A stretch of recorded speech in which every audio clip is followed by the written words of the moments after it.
আসসালামু আলাইকুম ওরহমতুল্লাহি ওয়াবারাকাতুহ ইন্নাল হামদুলিল্লাহ ওয়াসসালাতু ওয়াসসালামু আলা মুহাম্মাদিনিল মুস্তাফা ওয়া আলা আলিহি ওয়া আসহাবিহিল মুজতাবা আম্মা বা'দ। প্রিয় দর্শক শ্রোতা, মাহে রবিউল আউয়াল চলছে। এই মাসে আমরা প্রতিদিন চেষ্টা করি একটু একটু করে আমাদের প্রিয় নবীজি সাল্লাল্লাহু আলাইহি ওয়াসাল্লামকে জানতে এবং তার জীবন আদর্শ থেকে আদর্শ সংগ্রহ করে সেই অনুযায়ী জীবন পরিচালনা করতে। যেহেতু নেক্সাস টেলিভিশন আপনাদেরকে সপ্তাহের প্রতিদিনই একটি চমৎকার বিষয়ে, সমসাময়িক বিষয়ে আলোচনা উপহার দিয়ে থাকে, আমরা সেজন্য রবিউল আউয়াল মাসের পুরোটা জুড়েই চেষ্টা করছি রাসূল করিম সাল্লাল্লাহু আলাইহি ওয়াসাল্লামের পুরো জীবনটা আপনাদের সামনে উপস্থাপন করবার। তারই ধারাবাহিকতায় আজকে আমরা গুরুত্বপূর্ণ একটি বিষয় নিয়ে আপনাদের সামনে হাজির হয়েছি। আজকে আমরা বিষয় রেখেছি নবীজির স্মৃতিময় তায়েফ সফর। প্রিয় দর্শক, আপনাদের সকলকে আন্তরিক প্রীতি ও মোবারকবাদ জানিয়ে শুরু করছি নেক্সাস টেলিভিশনের নিয়মিত আয়োজন ইসলামী জীবন বিধান অনুষ্ঠানের আজকের পর্বে। আপনাদের সঙ্গে আছি আমি নিজাম বিন মুহিব, আর আমার সঙ্গে আছেন একজন বিদগ্ধ স্কলার, চলুন যার কাছ থেকে আমরা আজকে নবীজি সাল্লাল্লাহু আলাইহি ওয়াসাল্লামের তায়েফ সফর সম্পর্কে জানবো। সেই প্রিয় স্কলারের সঙ্গে শুরুতেই আপনাদেরকে পরিচয় করিয়ে দিচ্ছি। আমাদের আমন্ত্রণ গ্রহণ করে আমাদের স্টুডিওতে এসেছেন নূর জামে মসজিদ টঙ্গী গাজীপুরের সম্মানিত খতিব ফদিলাতুশ শেখ আলী হাসান তৈয়ব। আসসালামু আলাইকুম ওয়া রাহমাতুল্লাহ। ওয়া আলাইকুম আসসালাম ওয়া রাহমাতুল্লাহি ওয়া বারাকাতুহু। হাইয়াকাল্লাহ উস্তাজ, কেমন আছেন? আলহামদুলিল্লাহ, বারাকাল্লাহু ফীকুম। আপনি কেমন আছেন? আলহামদুলিল্লাহ, আমরা ভালো আছি। আপনাকে আমাদের এই জীবন ঘনিষ্ঠ আয়োজনে স্বাগত জানাচ্ছি। শুকরিয়া, বারাকাল্লাহু ফীক। বারাকাল্লাহু ফীক। প্রিয় দর্শক, আজকে আলোচনা শুনবই আমরা আপনারা এই প্রসঙ্গে, অর্থাৎ আসুন না আমরা পুরো আয়োজন জুড়ে, এমনিতে তো আমাদের অনেক প্রশ্ন থাকেই জীবন ঘনিষ্ঠ, তার পাশাপাশি রাসূল সাল্লাল্লাহু আলাইহি ওয়াসাল্লামকে নিয়ে আপনার মনে কি প্রশ্নের উদ্রেক হয় সেই প্রশ্নগুলো করুন। দেখবেন আপনার প্রশ্নের উত্তরের মাধ্যমে আমাদের অনেক দর্শকরা নতুন অনেক কিছুই জানতে পারবে ইনশাআল্লাহ। স্ক্রিনে প্রদর্শিত নম্বরে ফোন করুন অথবা নেক্সাস টেলিভিশন ইসলামিক এই ফেসবুক পেজে কমেন্ট করুন। শেখ, একদম শুরুতে জানতে চাই, রাসূল করিম সাল্লাল্লাহু আলাইহি ওয়াসাল্লামের তায়েফ সফর নিয়ে আমাদের জানার কোনো শেষ নেই, অনেক কিছুই জানার আছে, সচরাচর এই বিষয়গুলো নিয়ে আলোচনা হয় না। আপনার কাছ থেকে সেই বিখ্যাত তায়েফ সফর নিয়ে শুনবো। জি, ধন্যবাদ। আলহামদুলিল্লাহ, নাহমাদুহু ওয়া নুসাল্লি আলা রাসূলিহিল কারীম, আল্লাহুম্মা সাল্লি আলা মুহাম্মাদিন নাবিয়িল উম্মি ওয়া আলা আলিহি ওয়া সাল্লামা তাসলিমা। তায়েফ নামটি শুনলে একটু আবেগ ভেতরে আমাদেরকে একটা ঝাঁকুনি দিয়ে যায়। আমরা হজের সফরে, উমরার সফরে আল্লাহ অনেকবার, বেশ কবার নিয়েছেন। আজকের যে তায়েফ, আধুনিক, ঝা চকচকে, উন্নত, একদম চকচকে তকতকে রাস্তাঘাট, বাড়িঘর, কিন্তু এই সুন্দর সুরম্য এই শহর, দৃষ্টিনন্দন শহরের পেছনের যে ইতিহাসগুলো আজ থেকে 1450 বছর আগে, সেটা আমাদেরকে বারবার ভেতরে আমাদের কান্নার ঢেউ তোলে। রাসূল সাল্লাল্লাহু আলাইহি ওয়াসাল্লামের স্ত্রী আম্মাজান আয়েশা রাদিয়াল্লাহু তাআলা আনহাকে একবার রাসূল সাল্লাম আম্মাজান আয়েশা রাদিয়াল্লাহু তাআলা রাসূলকে জিজ্ঞেস করেছিলেন যে আপনার জীবনের সবচেয়ে কঠিন দিন কোনটি ছিল? রাসূল সাল্লাল্লাহু আলাইহি ওয়াসাল্লাম বলেছেন যে আমার সবচেয়ে জীবনের কঠিন দিন ছিল হলো তায়েফের সেই দিন যেদিন আমি তাদের কাছে দাওয়াত নিয়ে গিয়েছিলাম। তারা আমাকে পাগলের মতো তাড়িয়ে দিয়েছিল এবং আমার পেছনে শিশুদের ইটপাটকেল মারতে লেলিয়ে দিয়েছিল। রাসূল সাল্লাল্লাহু আলাইহি ওয়াসাল্লাম তার জীবনের সবচেয়ে দুঃখের বছর যেটি ছিল, তার চাচা, প্রিয়তম চাচা, যিনি তাকে ছায়া দিয়েছেন, আশ্রয় দিয়েছেন, সব ধরনের সহযোগিতা, অখণ্ড সমর্থন দিয়েছেন, আবু তালেব মারা গেলেন। এটা একটা অনেক বড় দুর্ঘটনা। ঠিক তার আবার 1-1.5 মাসের মধ্যে আবার তার প্রিয়তমা স্ত্রী, যিনি তাকে ঘরের দিক থেকে, মানসিক দিক থেকে সবচেয়ে সাপোর্ট দিয়েছেন, আম্মাজান খাদিজা রাদিয়াল্লাহু তাআলা আনহা মারা গেলেন। নবী সাল্লাল্লাহু আলাইহি ওয়াসাল্লাম যেন অকুল পাথারে পড়ে গেলেন যে দুজনকে হারিয়ে তাকে আর এই দুনিয়াতে দেখার মতো কেউ নেই, আল্লাহর রহমত ছাড়া আর কেউ নেই। তো তিনি খুবই ব্যথিত ছিলেন এবং এই বছরটাকে আমুল হাজান, ব্যথার বছর বলে ইতিহাস এবং সিরাতের গ্রন্থগুলো লেখা হয়েছে। যখন তিনি এরকম ব্যথার মধ্যে, তখন আল্লাহ রাব্বুল আলামিন তাকে ইশারা করলেন। আল্লাহ নবী সাল্লাল্লাহু আলাইহি ওয়াসাল্লাম দেখলেন যে এই 11-12 বছরের দাওয়াতে মক্কায় আমি কিছুই করতে পারলাম না, কোনো কাজ হচ্ছে না। দেখি অন্য একটা জায়গায়, পার্শ্ববর্তী কোনো জায়গায় গিয়ে এই দাওয়াতটা দিয়ে দেখি সেখানে কাজে আসে কিনা। সেই চিন্তা থেকে তিনি তার একদম আনকরা সফর, তেমন কাউকে সঙ্গে নেননি, শুধু যায়েদ বিন হারেসা রাদিয়াল্লাহু তাআলা আনহুকে নিয়ে তিনি তায়েফে গেলেন। এবং তায়েফে যাবার পরে তায়েফের সবচেয়ে সম্ভ্রান্ত যেই পরিবার, সেই পরিবার আবদে ইয়ালুল, সেই পরিবারের আবদে ইয়ালুলের 3 জন সন্তান ছিল। রাসূল সাল্লাল্লাহু আলাইহি ওয়াসাল্লাম জানলেন যে তায়েফের তারাই নেতৃত্ব দেয়। তিনি ওই 3 জনের কাছে গেলেন, গিয়ে বললেন যে দেখো, আমি তোমাদের কাছে মক্কা থেকে এসেছি, আল্লাহ রাব্বুল আলামিনের তাওহীদের দাওয়াত নিয়ে এসেছি। তখন তিনি বললেন, তারা বলল যে কি দাওয়াত নিয়ে এসেছেন? বললেন যে আমি আল্লাহর নবী। তো এই কথা শুনবার পরে তাদের মধ্যে একজন বলল, আল্লাহ কি পৃথিবীতে কাউকে পাননি আপনার মতো একজন অপদার্থকে, নাউজুবিল্লাহ, আপনাকে এই দায়িত্বটা তিনি দিয়েছেন। আরেকজন টিটকারি করে বললেন যে আপনার মতো লোক নবী হবে, আপনি এরকম যোগ্যতা রাখেন না, নাউজুবিল্লাহ, যে আমি আপনার কথা শুনবো। আর এটা যদি আপনি নবী হয়ে থাকেন, আর নবী যদি না হয়ে থাকেন, আপনার কথার উত্তর দেওয়ার কোনো প্রয়োজনই নাই। আরেক ভাই বলল যে আপনি যদি কাবা ঘরের আস্তার সিতার, যেটা কাবা ঘরের গিলাফ, এটা ধরে যদি ঝুলেও বলেন যে আল্লাহ আপনাকে নবী বানিয়েছেন, আমি কখনো বিশ্বাস করব না। তিনি প্রচণ্ড ব্যথা পেলেন, খুবই ব্যথা পেলেন। তখন তিনি বললেন, ওকে ঠিক আছে, তোমরা আমার দাওয়াত নিচ্ছ না, তবে আমার একটা অনুরোধ গ্রহণ করো। সেটা হলো, তোমরা মক্কার লোকদের জানাবে না যে আমি তোমাদের এখানে আশ্রয় নেবার জন্য এসেছি। বলছে, না না, আমরা জানাবো, এখনই আমরা অশ্বারোহী পাঠিয়ে দেব, যেন আপনি যে এখানে পালিয়ে এসছেন, আপনি এখানে আমাদের কাছে এসছেন, এটা যেন তারা জানায়। এবং তখন রাসূলুল্লাহ বললেন, আচ্ছা ঠিক আছে, তোমরা জানাচ্ছ যখন, জানাও, তাহলে আমাকে এখানে থাকতে কোনো ডিস্টার্ব করো না, আমি একটা জায়গা খুঁজে নিই। তখন তারা বলল, না, বরং আপনাকে আমরা সব ধরনের অত্যাচার করব। তখন তারা তাদের এলাকার কিছু দুষ্ট প্রকৃতির বালকদেরকে লেলিয়ে দিল, বললো যে এই লোকটাকে তোমরা ইট পাটকেল মারতে থাকো, পাথরের ছোট ছোট নুড়ি তারা মারতে থাকলো। এবং তিনি যাচ্ছেন, তারা পেছন থেকে তাকে একদিকে শারীরিক আঘাত করছে, অন্য দিক থেকে মানসিক আঘাত করছে, তাকে পাগল বলছে, তাকে জাদুঘর বলছে, তাকে নানান রকমের অভিধায় ভূষিত করছে। তো নানান রকমের খারাপ বিশেষণ তাকে দিচ্ছে। রাসূল সাল্লাল্লাহু আলাইহি সাল্লাম একদিক থেকে তার মনের ব্যথা, আরেক দিক থেকে তার শরীরে পাথরের আঘাত হচ্ছে। এমনভাবে হতে থাকলো, যায়েদ বিন হারিসা রাদিয়াল্লাহু তাআলা আনহু পরবর্তীতে বলেছেন যে আমি রাসূল সাল্লাল্লাহু আলাইহি ওয়াসাল্লামকে চারদিক থেকে বাঁচাবার চেষ্টা করলাম, পেছনে যাই, সামনে যাই, ডানে যাই, বামে যাই, আমিও ক্ষতবিক্ষত হয়ে গেছি, আল্লাহ রাসূল সাল্লাল্লাহু আলাইহি ওয়াসাল্লাম ক্ষতবিক্ষত হয়ে গেছেন। আমি তখন চিন্তা করলাম যে একটা কোনো জায়গায় গিয়ে একটা আশ্রয় নিতে পারি নাকি, যেখানে আল্লাহ নবী সাল্লাল্লাহু আলাইহি ওয়াসাল্লাম একটু এই পাথর বৃষ্টি থেকে, এই দুষ্ট বালকদের কথার বান থেকে, তিনি আঘাত থেকে তিনি নিজেকে আত্মরক্ষা করবেন। আমরা সেটার জন্য চেষ্টা করলাম। তো যখন গেলাম, গিয়ে এক জায়গায় থামলাম একটা বাগানে, সেই বাগানে গিয়ে দেখে আল্লাহ রাসূল সাল্লাল্লাহু আলাইহি ওয়াসাল্লামের পদযুগল পুরোটাই রক্ত দিয়ে ভরে গেছে। আমি যখন তার জুতা খুলছি, তখন দেখি যে আঠার মতো ওই রক্তটা জুতার সঙ্গে লেগে গেছে। আল্লাহ রাসূল কদম মোবারক পুরোটাই রক্তাক্ত হয়েছে, তার শরীর ক্ষতবিক্ষত। তখন তিনি হেলান দিয়েছেন, হেলান দিয়ে তখন তিনি আল্লাহ রাব্বুল আলামিনের কাছে হাত তুললেন। হাত তুলে বললেন, ইয়া রব ইলা মান তাকিলুনি, হে রব, আপনি আমাকে কার কাছে ছেড়ে দিলেন? রব, আপনি আমাকে কোনো জালিমের কাছে অর্পণ করলেন, যারা আমাকে যাচ্ছে তাই ব্যবহার করবে। আল্লাহ, আপনি যদি আমার উপর সন্তুষ্ট থাকেন, আমার উপর যদি আপনি বেজার অসন্তুষ্ট না হন, তাহলে পৃথিবীর মানুষ আমাকে যতই কষ্ট দেখ, আমার তাতে কিছুই যায় আসে না। হে রব, আপনি আমার জন্য যথেষ্ট। এই কথাটা বলার পরে তখন সেখানে একটা বালক, ওই বাগানের মধ্যে একটা বালক, তার নাম আদ্দাস, সেই বালক আসলো। এসে তার দয়া হলো তার ক্ষতবিক্ষত অবস্থা দেখে। আমি কি আপনাকে একটু খেজুর, আপনাকে একটু আমি আঙুর দেবো? আঙুরের বাগান ছিল। তো হ্যাঁ, তুমি একটু আঙুর আমাকে দিতে পারো। আঙুর চিপে সে রাসূল সাল্লাল্লাহু আলাইহি ওয়াসাল্লামের কাছে আনলো। রাসূল সাল্লাল্লাহু আলাইহি ওয়াসাল্লাম সেটা নিতে মুখে যখন নিচ্ছেন, বলছেন বিসমিল্লাহির রহমানির রহিম। ওই বালকটা বলল, কি বললেন আপনি? বললেন বিসমিল্লাহির রহমানির রহিম। আরে এই বাক্য তো আমি শুনেছি আমার ইরাকে, আমার ধর্মীয় গ্রন্থে এটার কথা শুনেছি, এটা তো ইউনূস আলাইহিস সালাম বলেছেন। ঠিক এই গুরুত্বপূর্ণ প্রসঙ্গটাতেই আরো একটু শুনবো আমরা। একটা ফোন নিয়ে আসি। আসসালামু আলাইকুম। ওয়ালাইকুম সালাম। ওয়ালাইকুম সালাম। হুজুর, আমি ধরমপাশা সুনামগঞ্জ থেকে ইনুস বলছিলাম। জি জি হুজুর, আমার তিনটে প্রশ্ন। জি বলুন না প্লিজ।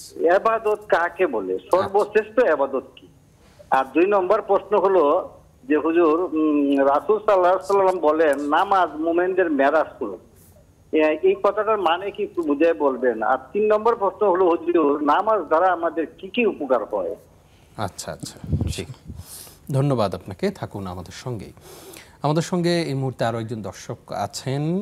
দুঃখিত, লাইনটি ডিসকানেক্ট হয়ে গেছে। দর্শক, আপনি আরও একবার চেষ্টা করতে থাকুন। জি শেখ, আমরা জি, তখন তিনি বললেন যে আমি তো আমাদের নবীর এই বাক্যটা বলেছিলেন। বললেন যে তোমার বাড়ি কোথায়? রাসূল জিজ্ঞেস করলেন, বলে আমার বাড়ি নিনওয়া শহরে, ইরাকের। আচ্ছা। তখন বললেন, তুমি সুবহানাল্লাহ, তুমি সেই ইউনূস আলাইহিস সালামের সেই তিনি তো আপনি কিভাবে জানেন? এটা আমি তো নবী, উনি নবী ছিলেন, আমিও নবী। আপনি নবী? হ্যাঁ, আমি শেষ নবী। এই কথা বলা মাত্র ওই বালকটি সাথে সাথে রাসূল সাল্লাল্লাহু আলাইহি ওয়াসাল্লামের হাত ধরে হাতে চুমো খেলো, পায়ে চুম্বন করা শুরু করলো এবং বলল যে আমি আপনার উপর ঈমান আনছি, আশহাদু আল্লা ইলাহা ইল্লাল্লাহ। তো আল্লাহ রাসূল সাল্লাল্লাহু আলাইহি ওয়াসাল্লাম গিয়েছিলেন তারই দূর সম্পর্কের আত্মীয় সেই পরিবারটা খুঁজে তায়েফে গিয়েছিলেন আশ্রয়ের সন্ধানে। সম্ভ্রান্ত শিক্ষিত ভদ্রলোকদের কাছে গিয়েছেন, যাদের কাছে আশা করেছেন তারা কেউ ইসলাম গ্রহণ করেনি, তারা আঘাত করেছে। আর যিনি প্রত্যাশা করেননি, একটা গোলাম, সে ওই সেখানে উদ্বা সাইবার যে বাগান ছিল, সেই বাগানের সে তত্ত্বাবধায়ক ছিল, গোলাম, ইরাক থেকে আগত। তো সে ইসলাম গ্রহণ করলো। রাসূল সাল্লাল্লাহু আলাইহি ওয়াসাল্লাম এখান থেকে যখন বের হবেন, তখন তার কাছে ফেরেশতা এসেছেন জিবরিল। জিবরিল সবসময় একা আসেন, এবার আরেকজন ফেরেশতাকে নিয়ে আসছেন। সেই ফেরেশতাকে নিয়ে এসেছেন আল্লাহ রাসূল বলেন উনি কেন আসছেন? ইনি হলেন পাহাড়ের ফেরেশতা। আপনাকে যে কষ্ট আজকে তারা দিয়েছে, আপনি বলেন ওনাকে আল্লাহ আদেশ দিয়েছেন যে দুপাশে যে 2 পাহাড় আছে তায়েফের 2টা পাহাড়কে এক করে দিবে। আপনি শুধু বলেন।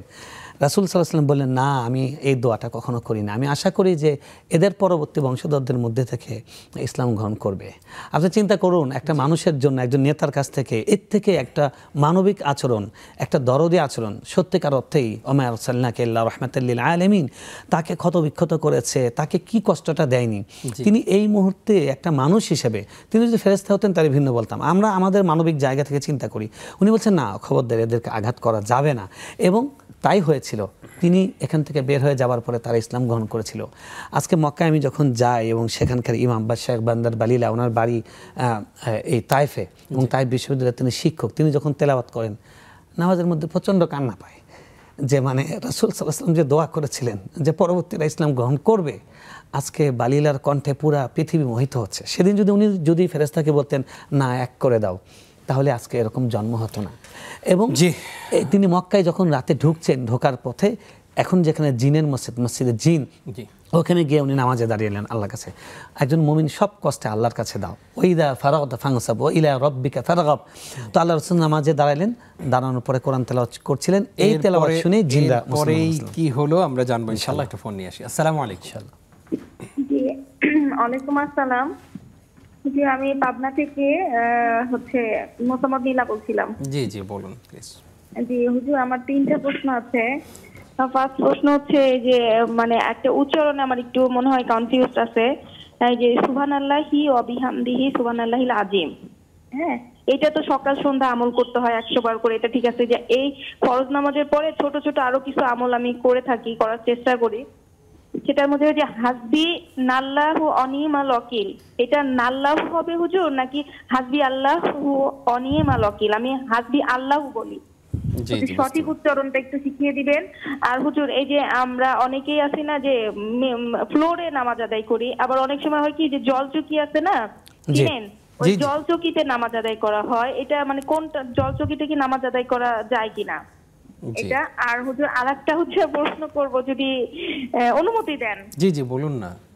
আচ্ছা, হয়েছে কি যে অনেকেই থাকে পেটে বাবু থাকে, আবার এমনিতেও বাসায় যদি কোনো সময় তেল পিঠা বানানো হয়, তো ওইটা খেয়ে যদি বাইরে যাওয়া হয় বা ওইটা নিয়ে যদি কোনো গেস্টের বাসায় যাওয়া হয়, অনেকে কি করে শুকনা মরিচ বা রসুন দিয়ে দেয়। এটা তো মানে আমি করি না, এটা আইতাল কুরসি পরে ফু দিয়ে যায়, কিন্তু অনেকে বলে এটা করতে হয়, মানে নিয়ম আছে। মানে আসলে এটা নিয়ম কিনা, এটা বেদাত, এই বিষয়ে বলবেন। বুঝতে পেরেছি।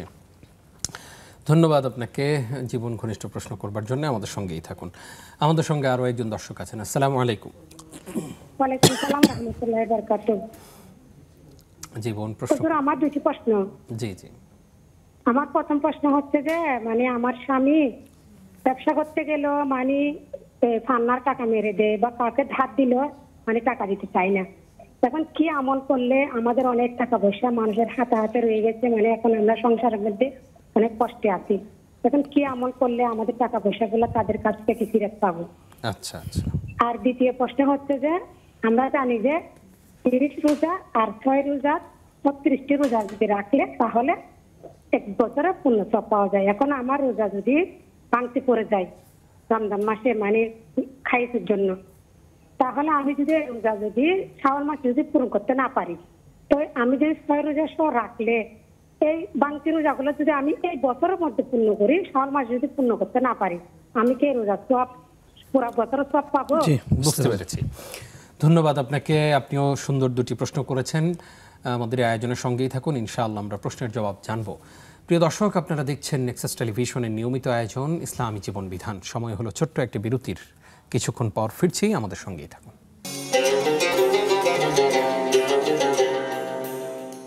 স্বাগত আরও একবার। প্রিয় দর্শক, দেখছেন ইসলামী জীবন বিধান।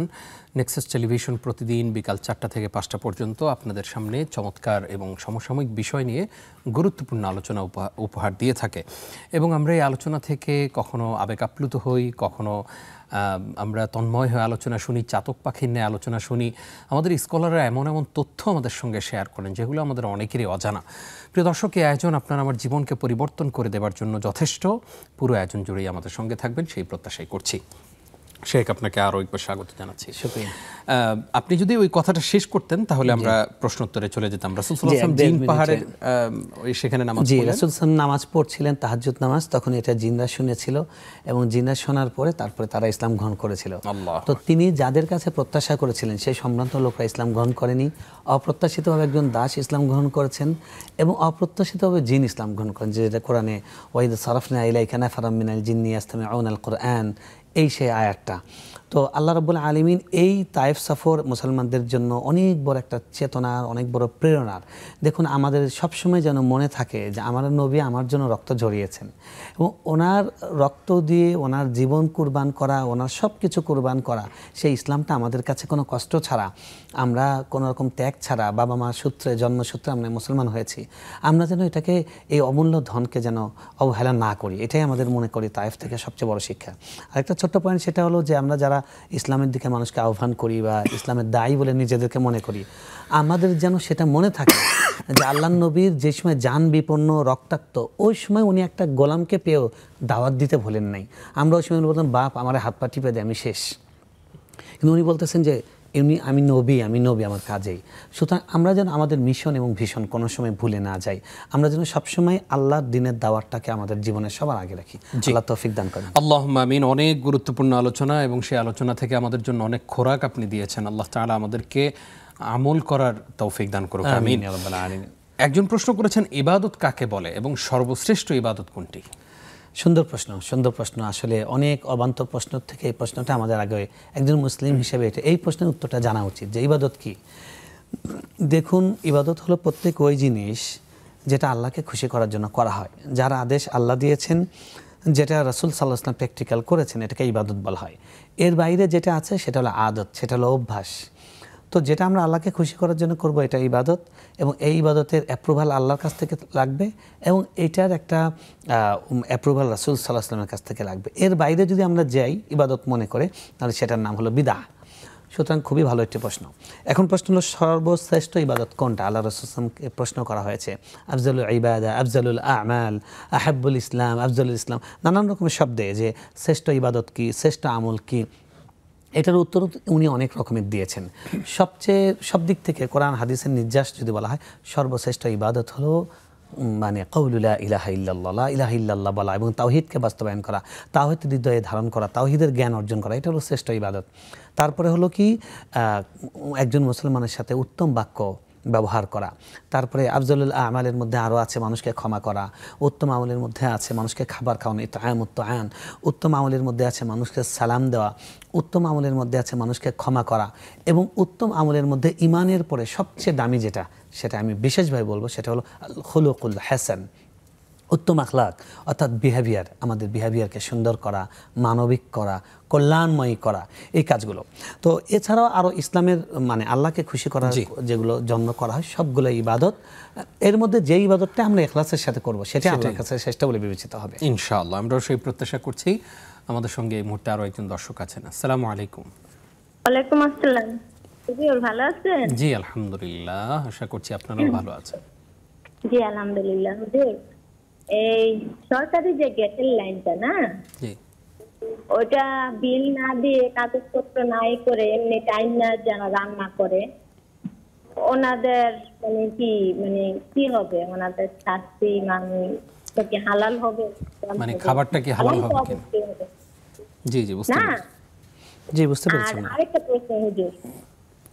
জি জি বলুন। আরেকটা প্রশ্ন হচ্ছে, মেয়েদের হায়েজ অবস্থায় কি সকাল সন্ধ্যার যে হিসু মুসলিম বইয়ে যে দোয়াগুলি, জি, ওগুলি কি পড়া যাবে? জি বুঝতে পেরেছি, খুবই গুরুত্বপূর্ণ। পড়া যাবে, তিনকুল পড়া যাবে? জি জি জি, ধন্যবাদ আপনাকে, আমাদের সঙ্গেই থাকুন। শেখ একজন প্রশ্ন করেছেন, নামাজ মুমিনের মেরাজ, এটা কিভাবে? দেখুন, নামাজ মুমিনের মেরাজ এটা হলো আরবি একটা প্রবাদ বাক্য, এটা রাসূল সাল্লাল্লাহু আলাইহি ওয়াসাল্লামের হাদিস নয়, কিন্তু প্র্যাকটিক্যালি এবং থিওরিক্যালি আসলেই নামাজটা মুমিনের মেরাজ। কারণ রাসূল সাল্লাল্লাহু আলাইহি ওয়াসাল্লাম বলছেন তুমি ইবাদত করো এমনভাবে যেন আল্লাহকে তুমি নিজে দেখছো চোখ দিয়ে, সেটা যদি না পারো তিনি তোমাকে দেখছেন। আর আল্লাহ রাব্বুল আলামিন হাদিসে কুদসিতে বলেছেন কাসসামতুস সালাতা বাইনি ওয়া বাইনা আবদি, নামাজকে আমি আমার এবং আমার বান্দার মাঝে ভাগ করে নিয়েছি অর্ধেক অর্ধেক করে। ফাইদা ক্বালা আলহামদুলিল্লাহ কুলতু হামিদানি আবদি, যখন বান্দা বলে আলহামদুলিল্লাহ সমস্ত প্রশংসা আল্লাহর, তখন আমি সাথে সাথে উত্তর দেই যে আমার বান্দা আমার প্রশংসা করেছে। তো সে কারণে নামাজটা সরাসরি আল্লাহর সঙ্গে যেহেতু কথা হয়, রাসূল সাল্লাল্লাহু আলাইহি ওয়াসাল্লাম মেরাজে গিয়ে যেরকম সরাসরি আল্লাহর সঙ্গে কথা বলেছেন, আমরা নামাজের মধ্যেও সরাসরি আল্লাহ রাব্বুল আলামিনের সঙ্গে কথা বলি, এবং এটা কোরআন এবং হাদিস সম্মত একটি কথা। তো নামাজ এ কারণে মেরাজ। আরেকটা কথা হলো যে আমরা যখন আল্লাহ রাব্বুল আলামিনের সামনে দাঁড়াই, রাসূল সাল্লাল্লাহু আলাইহি ওয়াসাল্লাম বলছেন যে আকরাবু মা ইয়াকুন আবদু ওয়া হুয়া সাজিদ, বান্দা আল্লাহর সবচেয়ে নৈকট্যে চলে যায় যখন সে সিজদায় যায়। তো কেউ যখন সিজদা করছে যেন সে আল্লাহর কাছে, আল্লাহর সামনে সে সিজদা করছে, এবং নামাজের মাধ্যমে বান্দার আল্লাহর যত কাছে পৌঁছায় আর কোনো মাধ্যম দিয়ে এত কাছে পৌঁছেন না। এই সমস্ত কারণে নামাজকে মুমিনদের মেরাজ বলা হয়। বাকি এটা রাসূল সাল্লাল্লাহু আলাইহি ওয়াসাল্লাম কোনো হাদিস নয়, এটা যেন মনে থাকে। আশা করছি আমাদের দর্শক বিষয়টি বুঝতে পেরেছেন। আমাদের সঙ্গে আরো একজন দর্শক আছেন। আসসালামু আলাইকুম। ওয়ালাইকুম আসসালাম ওয়া রাহমাতুল্লাহি ওয়া বারাকাতুহু। আমি মৃত্তিকা মনি বলছিলাম বাড়িধারা থেকে। জি জি বলুন প্লিজ। স্যার, আমার আজকের কোয়েশ্চেনটা আসলে আমার কোয়েশ্চেন না, আমার কাজের আন্টির কোয়েশ্চেন। জি জি। ওনার 30 বছর আগে বিয়ে হয়েছিল। তো ফার্স্টে ওনার আক্ট হয়েছিল যখন, তখন ওনার দেনমোহর ধরা হয়েছিল 15,000 টাকা। জি। তো তার উসুল লেখা হয়েছিল 5,000 টাকা উসুল। তো পরে যখন তাকে উঠিয়ে নেওয়া হয়েছে তখন তার 2 ভরি গয়না দিয়ে তাকে উঠিয়ে নেওয়া হয়েছে। তো এখন তার হাজবেন্ড এর কাছে যখন তার দেনমোহর টাকা চাইছে, তখন তার হাজবেন্ড বলছে যে আমি তোমাকে শুধু সেই 10,000 টাকাই দিব, কোনো গয়নার টাকা দিব না। এখন আমার কাজের আন্টি তার কাছে গয়নাও দাবি করছে। এই দাবিটা কি তার করা ঠিক আছে কিনা? এখন কি সে শুধু দেনমোহরের টাকাটাই পাবে নাকি গোল্ড সহ পাবে? আচ্ছা আচ্ছা। জি জি। আর আমার আরেকটা কোশ্চেন হচ্ছে যে যাকাতের টাকা দিয়ে কি কাউকে কোনো কিছু কিনে দেওয়া যাবে নাকি তাকে টাকা দিলেই ভালো হবে? জি, ধন্যবাদ আপনাকে, সুন্দর প্রশ্ন করেছেন। আমাদের সঙ্গেই থাকুন। শেখ একজন প্রশ্ন করেছেন যে হাসবুনাল্লাহু ওয়া নি'মাল ওয়াকিল নাকি হাসবি আল্লাহু? দেখুন, এটা আরবিতে এক বচন আর 2 বচনের পার্থক্য। হাসবুনাল্লাহু ওয়া নি'মাল ওয়াকিল মানে হলো আমাদের জন্য আল্লাহ যথেষ্ট এবং তিনি উত্তম অভিভাবক। আর হাসবি আল্লাহু এটার অর্থ হলো আমার জন্য আল্লাহ যথেষ্ট। তো কোরআনের যেটা এসছে সেটা হলো হাসবুনাল্লাহু ওয়া নি'মাল ওয়া ক্বালু হাসবুনাল্লাহু ওয়া নি'মাল ওয়াকিল। তো আপনি হাসবুনাল্লাহু পড়তে পারেন, হাসবি আল্লাহ পড়তে পারেন। কোরআনে হাসবি আল্লাহ এসেছে। হাসবি আল্লাহ এসছে। জি জি জি, হাসবি আল্লাহ এসছে। আশা করছি আমাদের বোন তার প্রশ্নের জবাব পেয়েছেন। আরেকটি প্রশ্ন ছিল যে জলচকিতে নামাজ পড়া যাবে কিনা? জি, কোনো সমস্যা নেই। পবিত্র যে কোনো জায়গায়, জলচকি হোক, ফ্লোর হোক, ছাদ হোক, পবিত্র হলেই হবে, যে কোনো জায়গায় পড়া যাবে। অনেক গ্রামে একটা কুসংস্কার আছে যে যদি গর্ভবতী থাকে কেউ, তিনি যদি তেলের পিঠা বা কিছু খান তাহলে তাকে আবার শুকনা মরিচ বেটে খাওয়ানো হয়। অনেক ধরনের বাতাস লাগবে, শয়তান ধরবে এসে, এগুলো বলা হয়। আসলে এগুলোর কোনো ভিত্তি নেই শরীয়তের দৃষ্টিকোণ থেকে। এমনি যে কোনো সময় আপনি যখন বাসা থেকে বের হবেন, কোনো ব্যক্তি যখন বাসা থেকে বের হয়, রাসূল সাল্লাল্লাহু আলাইহি ওয়াসাল্লাম বলেছেন, এবং সে বলে বিসমিল্লাহি তাওয়াক্কালতু আলাল্লাহ লা হাওলা ওয়ালা কুওয়াতা ইল্লা বিল্লাহ, তখন বলা হয় হুদিতা ওয়া কুফিতা। তখন ফেরেশতা ঘোষণা করতে থাকেন যে তুমি যখন বের হচ্ছ তোমাকে সঠিক পথেই রাখা হবে এবং তোমার নিরাপত্তার জন্য আমরা আল্লাহর পক্ষ থেকে তোমার নিরাপত্তা দেওয়ার জন্য যথেষ্ট হয়ে যাব। সুবহানাল্লাহ। তো এই জন্য তিনি অন্তঃসত্ত্বা নারী হন বা যে কেউ হন, বাসা থেকে বের হওয়ার সময় এই দোয়াটা যদি পড়ে যান তাহলে তার কোনো অনিষ্ট হবে না, কোনো ক্ষতিকর কিছু হবে না। বাকি তেল পিঠা খেলে বা তেলের জিনিস খেলে এটা ক্ষতি হবে, এটা সম্পূর্ণ কুসংস্কার। আরও একটি গুরুত্বপূর্ণ প্রশ্নের জবাব আমরা জেনেছি। একজন জানতে চেয়েছেন যে স্বামী ব্যবসা করে, যার সাথেই ব্যবসা করে সেই ওনার সাথে প্রতারণা করেন, টাকা পয়সা দেন না, অনেক মানুষের কাছ থেকে ওনার স্বামী টাকা পয়সা পান। কোনো আমল কি আছে যে আমলের দ্বারা এই টাকা পয়সাগুলো ফেরত আসবে? খুবই দুঃখজনক একটা বাস্তবতা। বাংলাদেশে মানুষকে টাকা ধার দিলে যিনি দিয়েছেন তিনিই যেন অপরাধী, তার পেছনে পেছনে ঘুরতে হয়, ফোন বন্ধ করে রাখে।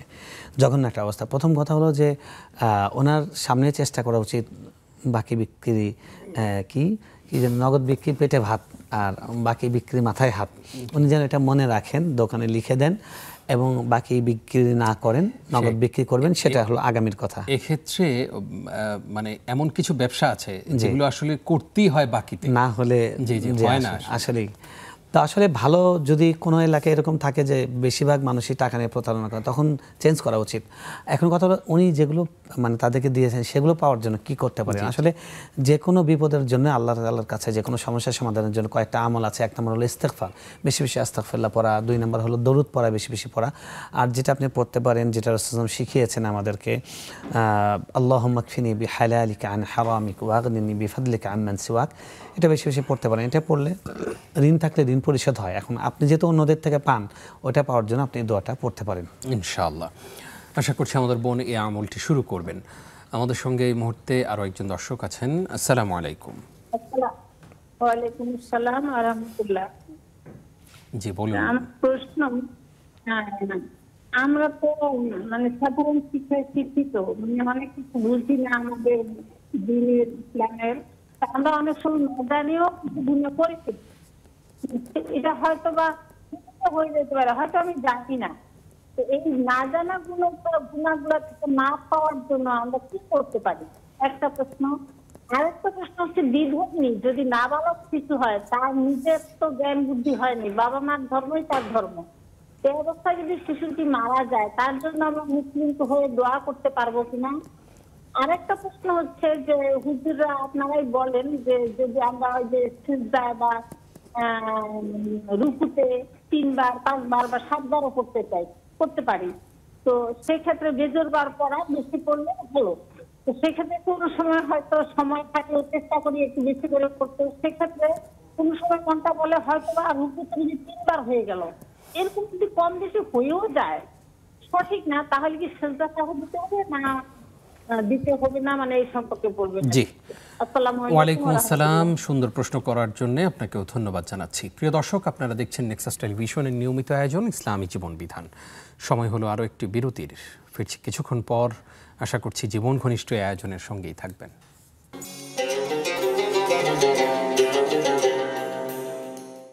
প্রিয় দর্শক, আরও একবার স্বাগত আপনাদেরকে। দেখছেন ইসলামী জীবন বিধান। আজকে আমরা গুরুত্বপূর্ণ বিষয়ে আলোচনা শুনেছি। শুরুতেই রাসূল করিম সাল্লাল্লাহু আলাইহি ওয়াসাল্লামের তায়েফ সফর নিয়ে গুরুত্বপূর্ণ আলোচনা উপহার দিয়েছেন আমাদের প্রিয় স্কলার শেখ আলী হাসান তৈয়ব। প্রিয় দর্শক, আমরা অনেকগুলো প্রশ্ন পেয়েছি আপনাদের কাছ থেকে। ফেসবুকে আমাদেরকে অনেকেই প্রশ্ন করেছেন। চলুন আমরা একে একে বাকি প্রশ্নগুলোর জবাব দিই। শেখ, আপনাকে আরও একবার স্বাগত। আমাদেরকে একজন প্রশ্ন করেছেন যে 36টি রোজা রাখলে তো পুরো 1 বছরের সওয়াব হয়। এখন কারো যদি রমজানে ভাঙতি রোজা থাকে, সেক্ষেত্রে উনি যদি পরবর্তীতে 6 মাসেও রোজা রাখতে না পারেন, উনি কি এই সওয়াবের আওতাভুক্ত হবেন? যে ইনশাল্লাহ তিনি সওয়াবটা পাবেন যদি তার রোজাটা রাখবেন এ ব্যাপারে দৃঢ় প্রত্যয় থাকে, দৃঢ় নিয়ত থাকে। আম্মা জান আয়েশা রাদিয়াল্লাহু তাআলা আনহা কখনো কখনো তিনি এই রমজান মাসের কাজা রোজা, আমাদের মা বোনদের যেটা মাসিকের কারণে হয়ে থাকে কাজা, সেটা তিনি অনেক সময় রজব মাসে, শাবান মাসে তিনি এই রোজাটা পালন করেছেন, আমরা সহিহ মুসলিমের হাদিসে দেখতে পাই। কিন্তু শর্ত হলো যে তার পরিপূর্ণ নিয়ত থাকতে হবে। তবে সবচেয়ে উত্তম হয় যদি উনি শাওয়াল মাস, যেহেতু প্রায় 29 দিন সময় উনি পাচ্ছেন, তিনি এই রমজানের রোজাটা শেষ করে যদি শাওয়ালেরটা করেন তাহলে উত্তম হয়। তবে সুযোগ না থাকলে শাওয়ালেরটা করে ফেলবেন, পরে রমজানেরটা করবেন, সওয়াব পাবেন ইনশাআল্লাহ। ইনশাআল্লাহ। একজন প্রশ্ন করেছেন, এই প্রশ্নটি খুবই গুরুত্বপূর্ণ। যেমন শীতকালে আমরা একটি প্রশ্ন পাই যে আমরা যে ব্যাডমিন্টন খেলি, সেখানে যে সরকারি মেইন লাইন থেকে নিয়ে এসে যে খেলি, সেটা জায়েজ হবে কিনা। ঠিক ওই রকমই একটি প্রশ্ন যে সরকারি গ্যাসের লাইন ব্যবহার করে যারা গ্যাস বিল না দেন, তারা যে দীর্ঘদিন খাওয়া দাওয়া করছেন, তাদের এই খাওয়া দাওয়া হালাল হচ্ছে কিনা, তাদের ইবাদত আল্লাহর কাছে কবুল হচ্ছে কিনা, তারা কোন শাস্তির আওতায় পড়বেন? দেখুন, এটা হলো হুকুকুল ইবাদ। রাষ্ট্রের যেগুলো সম্পদ আছে এগুলো পুরো দেশের জনগণের সম্পদ। এখন কেউ যদি অবৈধ গ্যাস লাইন থেকে গ্যাস দিয়ে খাবার রান্না করেন, তাহলে উনি চুরি করছেন। এবং কারটা চুরি করছেন কোনো ব্যক্তির না যে আপনি তার কাছ থেকে ক্ষমা চেয়ে নিতে পারবেন, পুরো রাষ্ট্রের সকল জনগণেরটা চুরি করছেন।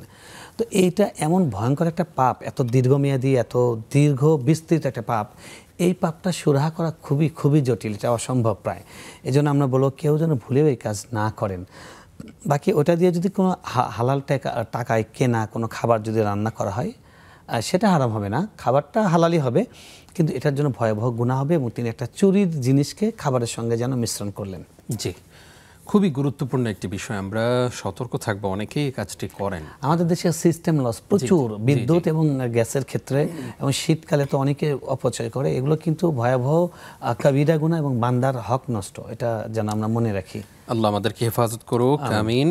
একজন প্রশ্ন করেছেন যে মহিলাদের মাসিক অবস্থায় আয়াতুল কুরসি, 3 সকাল সন্ধ্যার জিকির এগুলো পড়তে পারবেন কিনা? জি প্রিয় বোন, জিকির করতে কোনো সমস্যা নেই, কোরআন তেলাওয়াত করা যাবে না।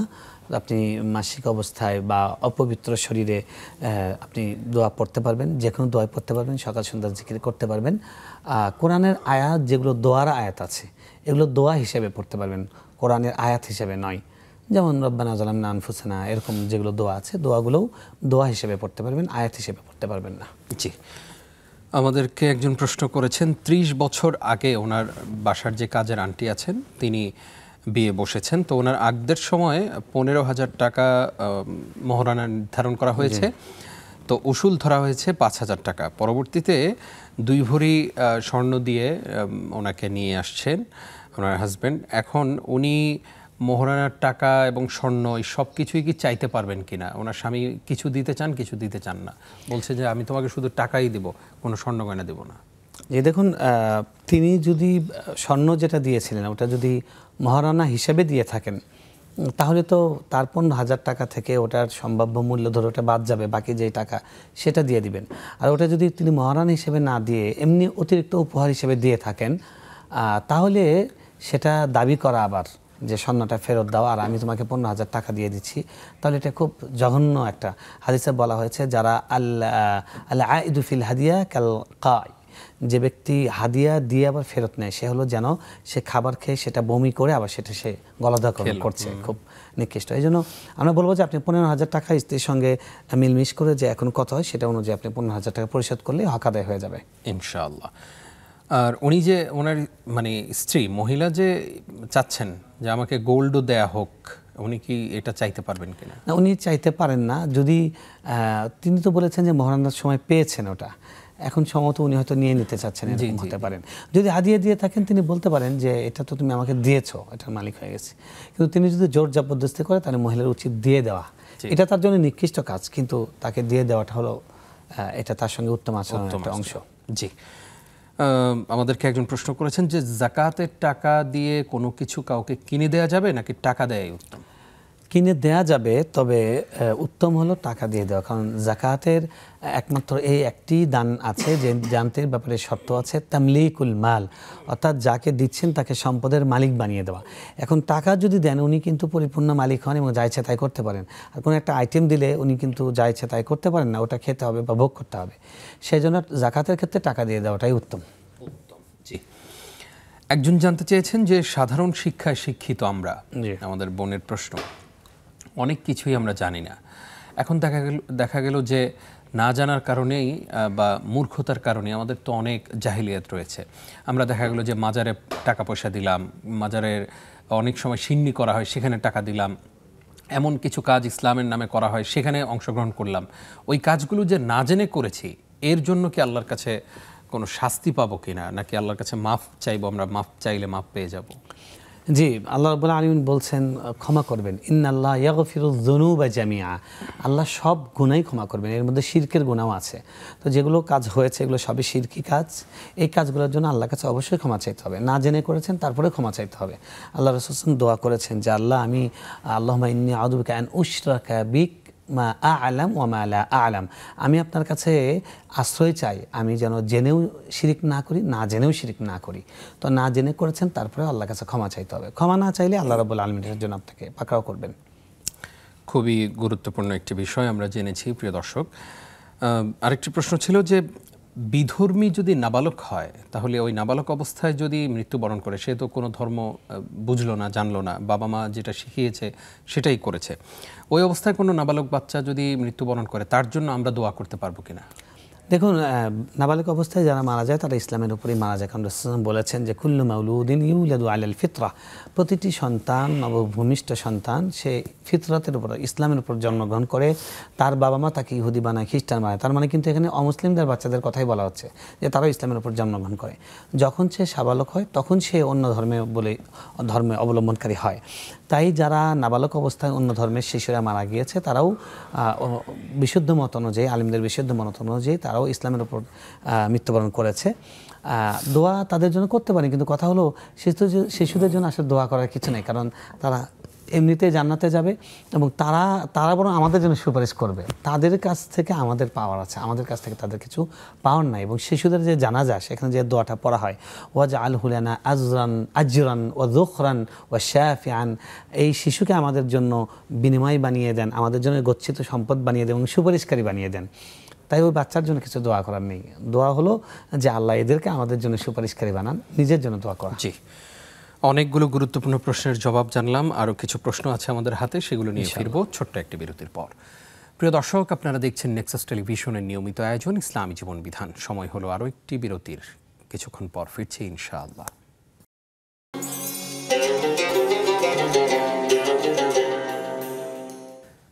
প্রিয় দর্শক, দেখতে দেখতে আমরা অনুষ্ঠানের একেবারেই শেষের দিকে চলে এসেছি। আমাদের সঙ্গে যারা রয়েছেন আপনাদেরকে আরও একবার স্বাগত জানাচ্ছি।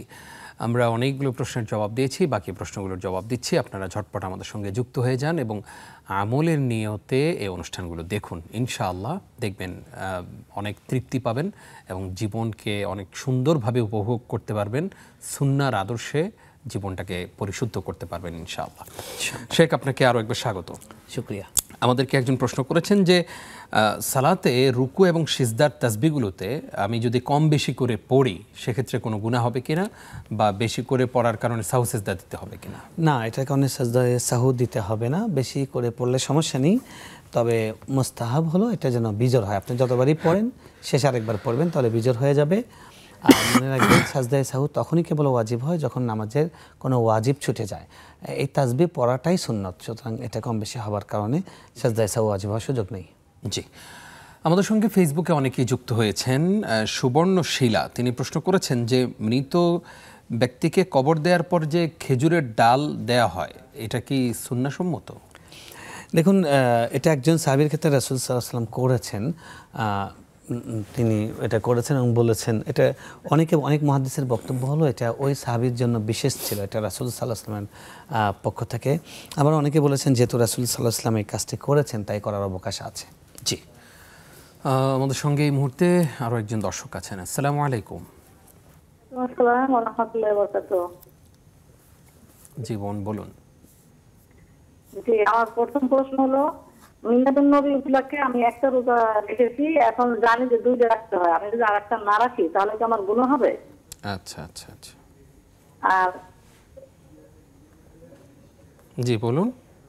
জি, আর দ্বিতীয় প্রশ্ন হলো নামাজ সম্পর্কে। যেমন আমি জোহরের 4 রাকাত নামাজ আমি শুরু করলাম, তা প্রথম রাকাত আমি সূরা বাকারা 4 আয়াত দিয়ে পড়লাম, দ্বিতীয় রাকাত ইয়াসিন সূরার 1 মুবিন দিয়ে পড়লাম, তৃতীয় রাকাত আর রহমান সূরার 4 রাকাত দিয়ে পড়লাম। আর রহমান সূরার 4 রাকাত দিয়ে মানে 4 রাকাত না, আর রহমান সূরার 4 আয়াত আয়াত আয়াত আয়াত। জি জি জি জি, আর সূরা চতুর্থ রাকাত সূরা মুলুকের 3 আয়াত দিয়ে পড়লাম। 4 রাকাত না, 4 আয়াত। জি জি, বুঝতে পেরেছি। জি জি, আমরা বুঝতে পেরেছি আপনার প্রশ্ন। জি, এখন আমার আরেকটা প্রশ্ন হলো যখন আমার 4 রাকাত শেষ হয়ে গেল, দ্বিতীয় যখন আমি 2 রাকাত শুরু করব তখন কি আমি আলাম তারা থেকে কুল আউযু বিন নাস মুখস্থ পারি, আর আলাম তারা থেকে শুরু করতে পারবো কিনা? ধন্যবাদ আপনাকে, থাকুন আমাদের সঙ্গে। শেখ, আমাদের সঙ্গে ফেসবুকে আরও অনেকেই যুক্ত হয়েছেন। আফিফা দিল সিদ্দিকা তিনি প্রশ্ন করেছেন যে ব্যক্তি একবার জাহান্নামী হয় সে আজীবনই জাহান্নামে থাকবে, আসলে কি বিষয়টা এমন? না, এটা একটা বিভ্রান্ত মত। এটা আহলে সুন্নাত ওয়াল জামাতের মত নয়। আল্লাহ রাব্বুল আলামিন বলেছেন, একাধিক হাদিসে আছে যে আল্লাহ তারপরে সেখান থেকে বের করে এনে তাদেরকে আবার ক্ষমা করবেন। এটা ঠিক মত নয়, এটা বিভ্রান্ত কথা। জি, আমাদেরকে এক বোন প্রশ্ন করেছেন মিলাদুন নবী সাল্লাল্লাহু আলাইহি ওয়াসাল্লাম উপলক্ষে তিনি একটি রোজা রেখেছেন। তিনি বলছেন যে রোজা তো রাখতে হয় 2টি, আমি রেখেছি একটি, এখন আরেকটি রোজা না রাখলে কি কোনো গুনাহ হবে? প্রথম কথা হলো মিলাদুন নবীর ব্যাপারে কোনো রোজা নেই। মিলাদুন নবীর রোজা যদি কারো রাখতে ইচ্ছা করে সেটা হলো সারা বছর প্রতি সপ্তাহে সোমবার রোজা রাখতে হবে। রাসূল সাল্লাল্লাহু আলাইহি ওয়াসাল্লাম জন্ম হয়েছিল সোমবার, এই জন্য তিনি সোমবার রোজা রেখেছেন। কিন্তু রাসূল সাল্লাল্লাহু আলাইহি ওয়াসাল্লামের কোন বছর এবং কোন মাসের সেই সোমবারটি ছিল এটা নিয়ে ব্যাপক মতবিরোধ আছে। তাই রাসূল সাল্লাল্লাহু আলাইহি ওয়াসাল্লামের জন্মদিনের কোনো রোজা নেই। অতএব এখানে একটা দুটার কোনো প্রশ্নই নেই। আপনি সোমবার করে রোজা রাখবেন, এরকম কোনো রোজা নেই, এবং এরকম রোজা রাখলে এটা মনে করে এটা বিদআত হবে। জি, ওনার আরেকটি প্রশ্ন ছিল, সেটা নিশ্চয়ই আপনি শুনেছেন যে 4 রাকাত জি, বিশিষ্ট নামাজ। আসলে নামাজে আল্লাহ রাব্বুল আলামিন কোরআন বলেছেন যে ফাকরাউ মা তায়াসসারা মিনাল কোরআন, কোরআন থেকে আপনি যতটুকু পারেন আপনি সেটা পড়তে পারেন, সেটা সিরিয়ালটা ঠিক রাখলেই হলো। তো আপনি যে সিরিয়ালটা বলেছেন তার মানে বোঝা গেছে এই আমলের সূরাগুলো কিছু কিছু আয়াত আপনার মুখস্থ আছে, হ্যাঁ পড়তে পারেন। প্রথম 2 রাকাতে আপনি ইয়াসিন থেকে পড়ছেন এটা 23 পারায়, তারপর রহমান থেকে পড়ছেন এটা 27 পারায়, এরপরে মুলক থেকে পড়ছেন এটা 29 পারায়, অতএব কোনো সমস্যা নেই। অর্থাৎ ধারাবাহিকতাটা রক্ষা করলে হবে। জি, ইনশাআল্লাহ। আশা করছি আমাদের সকল দর্শকের প্রশ্নের জবাব, যারা আমাদের সঙ্গে ফোনে কানেক্টেড ছিলেন, আপনাদের জবাবগুলো আমরা দেওয়ার চেষ্টা করেছি। ফেসবুকে অনেকের প্রশ্ন নিয়েছি, সবার প্রশ্ন নেওয়ার সুযোগ হয়নি। আমরা অনুষ্ঠানে একেবারেই শেষের দিকে আছি। আপনি ছোট্ট করে রাসূল সাল্লাল্লাহু আলাইহি ওয়াসাল্লামের জীবন থেকে আমাদের নারীদের জন্য, আমাদের বোনদের জন্য কি শিক্ষা রয়েছে যদি একটু বলতেন। দেখুন, রাসূল সাল্লাল্লাহু আলাইহি ওয়াসাল্লাম এই তায়েফে যাওয়ার আগের বছরটি, ওই বছরটি ছিল সবচেয়ে ব্যথার। এই বছরে তিনি তার প্রিয়তম স্ত্রীকে হারিয়েছিলেন। তিনি প্রিয়তম স্ত্রীকে সবচেয়ে বেশি ভালোবাসতেন। কেন? তিনি কিন্তু রাসূল সাল্লাল্লাহু আলাইহি ওয়াসাল্লাম বয়সে বড় ছিলেন, তার রূপের কারণে নয়, তার ধনের কারণে নয়। রাসূল সাল্লাল্লাহু আলাইহি ওয়াসাল্লাম তার কাছ থেকে এমন সাপোর্ট পেয়েছিলেন, সেটার কারণে আজীবন মৃত্যু পর্যন্ত তিনি স্মরণ রেখেছেন। এবং তিনি মদিনায় যাবার পরেও যখনই তার বাসায় রান্না হতো, ছাগল জবাই করা হতো, তিনি খাদিজা রাদিয়াল্লাহু তাআলা আনহার বান্ধবীদের পাঠিয়ে দিতেন। এটা কেন ছিল? একজন স্ত্রী হিসেবে তার যে সাপোর্ট পেয়েছিলেন। তিনি যখন হেরা গুহা থেকে আসলেন, তিনি ভয় পেয়েছিলেন। তার স্ত্রী তাকে বললেন, কাল্লা লা ইয়াখজিকাল্লাহু আবাদা, কখনো আপনার ক্ষতি হতে পারে না। তো আমরা মা বোন যারা আছি, আমরা যেন আমাদের স্বামীদেরকে, বিশেষ করে যাদের স্বামীরা আল্লাহর পথের কাজ করে, আমরা যেন এই সাপোর্টটা দিই সবসময়, যে না, আল্লাহ আপনার সঙ্গে আছেন, আপনি ঘাবড়াবেন না, আমরা তো আপনার সঙ্গে আছি। একজন স্ত্রী যদি একজন স্বামীকে এইটুকু নির্ভরতা দেয়, তাহলে একজন স্বামী সৎভাবে জীবনযাপন করা তার জন্য অনেক সহজ হয়ে যায়। জি, জাযাকাল্লাহ খাইর শেখ। অনেকগুলো প্রশ্নের জবাব জানলাম। যেহেতু আমাদের অধিকাংশ দর্শকরাই হচ্ছেন আমাদের বোনেরা, সেজন্য বোনদের জন্য একটু ছোট্ট করে নাসিহা আপনার কাছ থেকে উপহার দিলাম। কষ্ট করে সময় দেওয়ার জন্য ধন্যবাদ জানাচ্ছি। জাযাকাল্লাহ। বারাকাল্লাহ ফিক। প্রিয় দর্শক, এতক্ষণ যারা আমাদের সঙ্গে ছিলেন আপনাদেরকেও ধন্যবাদ জানিয়ে শেষ করছি আজকের আয়োজন। আগামীকালকের পর্ব দেখবার আমন্ত্রণ জানিয়ে এখানেই বিদায় নিচ্ছি আমি নিজাম বিন মুহিব। আসসালামু আলাইকুম ওয়া রাহমাতুল্লাহি ওয়া বারাকাতুহু।